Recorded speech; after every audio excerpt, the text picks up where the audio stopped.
जय श्री राम। आज का विषय है विश्वकर्मा। देवताओं द्वारा वंदित विश्वकर्मा भारतीय देवमाला में शिल्प विधाओं के अधिदेवता हैं।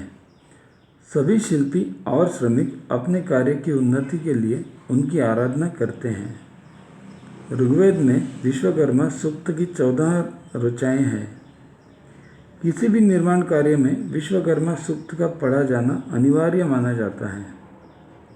स्कंद पुराण में ब्रह्मा जी ने देवताओं से कहा है, सृष्टि का निर्माण करने के लिए मैं ही विश्वकर्मा के रूप में अवतरित होता हूँ। विश्वकर्मा ने ही कुबेर के लिए सोने की लंका तथा द्वारकापुरी का निर्माण किया। हिमालय पुत्री पार्वती के विवाह का मंडप और वेदी भी उन्होंने बनवाई। विश्वकर्मा शिल्पशास्त्र के आविष्कर्ता और सर्वश्रेष्ठ ज्ञाता माने जाते हैं।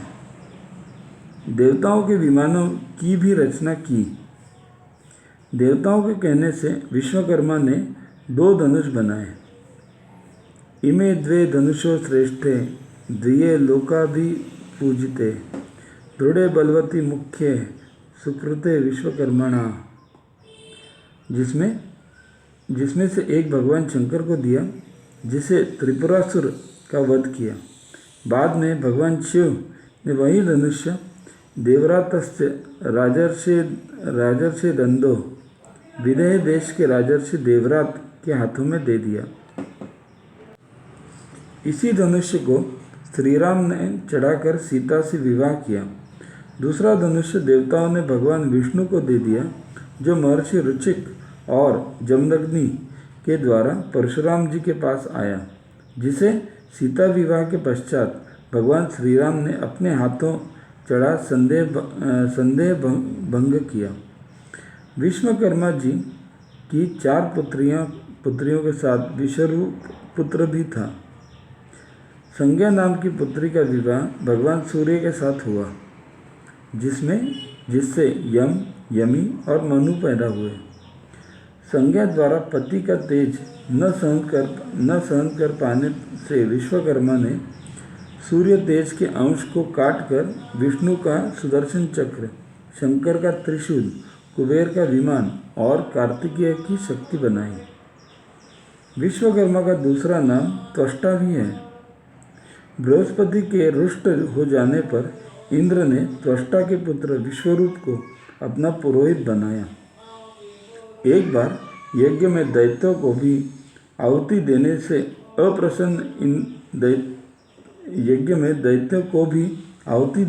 अप्रसन्न इंद्र ने विश्वरूप के 3 मस्तक काट कर मार डाला। पुत्र की हत्या से दुखी हो विश्वकर्मा यानी त्वष्टा ने ब्रह्मा जी की तपस्या कर इंद्र को भी मार डालने की इच्छा रखने वाले पुत्र के प्राप्त होने का वरदान ले लिया। उसी वरदान के प्रभाव से वृत्रासुर नामक दैत्य पैदा हो गया, जो 100 धनुष अर्थात 400 हाथ प्रतिदिन बढ़ता था। कथा सरित सागर के अनुसार असुरों के वास्तुविद मय को भी विश्वकर्मा का पुत्र बताया गया है। देव कार्य के लिए श्री राम जी की सेना में नल के रूप में भाग लिया और समुद्र का सेतु बांधा। अयम सौम्य नलो नाम तनयो विश्वकर्मणा पित्रा दत्तवरः श्रीमान प्रीतिमान विश्वकर्मणः। सागर कहता है, सौम्य यानी राम, आपकी सेना में जो यह नल नामक कांतिवान वानर है, साक्षात विश्वकर्मा का पुत्र है। इससे पिता ने वर दिया है कि तुम मेरे समान समस्त शिल्पकला में निपुण होगे। इन्हीं विश्वकर्मा रूप नल ने वानरों की सहायता से प्रथम दिन 14 योजन, द्वितीय दिन 20 योजन और तीसरे दिन 21 योजन, चौथे दिन 22 योजन और 5वें दिन 23 योजन लंबा पुल बनाकर 100 योजन लंबा और 10 योजन चौड़ा पुल तैयार कर दिया, जो किसी दूसरे के लिए बनाना अत्यंत कठिन था। आदित्य पुराण के अनुसार अष्टवसुओं में से एक प्रभास वसु थे। देवगुरु बृहस्पति की बहन वरस्त्री महर्षि प्रभास की भार्या हुई। उन्हीं के गर्भ से विश्वकर्मा का जन्म हुआ। आश्वलायन सूत्र में विश्वकर्मा को अंगिरस कुलोत्पन्न कहा गया। सूत्र में कहा गया है, विश्वकर्मा सभी शिल्पों की कर्ता है।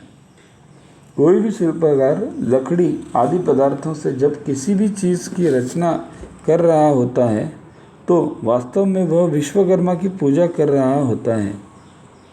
जो लोग अपने कार्य को सफलता से करना चाहते हैं उन्हें विश्वकर्मा की पूजा अवश्य करना चाहिए। वायुपुराण में विश्वकर्मा की कालाधिपति कहकर आराधना की गई है। स्कंद पुराण में काशीखंड के अनुसार इंद्रकाल पर्वत पर माघ शुक्ल पक्ष त्रयोदशी को विश्वकर्मा का जन्म बताया है। पर लोक मान्यताओं में देश भर अलग अलग है। हरियाणा, पंजाब और दिल्ली में कार्तिक शुक्ल प्रतिपदा को, बंगाल में भाद्रपद की संक्रांति तथा देश के अन्य भागों में माघ शुक्ल त्रयोदशी को पूजा की जाती है। मान्य दिन शिल्पकार अपने यंत्रों की पूजा कर कार्य बंद रखते हैं। भारत माता की जय।